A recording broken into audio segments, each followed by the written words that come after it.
লাভপুরে কাটমানির টাকা ফেরালো তৃণমূল। লাভপুরে কামারপাড়া গ্রামে বুধবার বিকেলে গ্রামবাসীদের উপস্থিতিতে কাটমানির টাকা ফেরত দেওয়ার ঘটনা ঘিরে চাঞ্চল্য। এদিন গ্রামের একটি দুর্গা মন্দির প্রাঙ্গণে আয়োজিত এক সভার প্রায় 50 জন গ্রামবাসীর হাতে মোট 1.5 লক্ষ টাকা ফেরত দিল লাভপুর বেশ কয়েকজন তৃণমূল নেতারা। টাকা ফেরত দিলেন তৃণমূলের বুথ সভাপতি সুশান্ত পাল এবং তৃণমূল নেতা গৌতম দাস, সুনীল দাস, কমল মণ্ডল সহ অন্যান্যরা। উপস্থিত গ্রামবাসীদের সামনেই তারা স্বীকার করেন যে বিভিন্ন সময় সরকারি প্রকল্পের সুবিধা পাইয়ে দেওয়ার নাম করে কারো কাছ থেকে 2000, কারো কাছ থেকে 5000 টাকা নেওয়া হয়েছিল। এদিন সেই টাকাই ফেরত দেওয়া হয়েছে বলে তৃণমূল নেতারা জানিয়েছেন।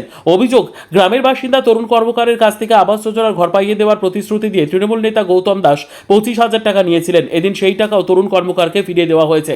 এছাড়াও বুথ সভাপতি সুশান্ত পালও 50,500 টাকা ফেরত দিয়েছেন। টাকা ফেরত পেয়ে গ্রামবাসীরা জানান, দীর্ঘদিন ধরে যাদের কাছ থেকে কাটমানির অভিযোগ উঠেছিল তাদের মধ্যে আরও কয়েকজনের কাছে এখনও টাকা রয়েছে। তাদের থেকে দ্রুত টাকা ফিরিয়ে এনে প্রকৃত প্রাপকদের হাতে তুলে দেওয়ার দাবি রেখেছেন গ্রামবাসীরা।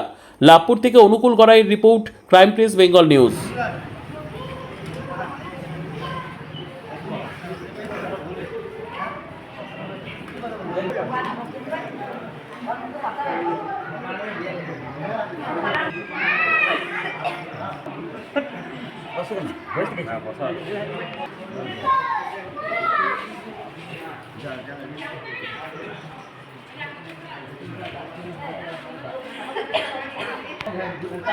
কিসের টাকা কি ফেরত পেলে তোমরা?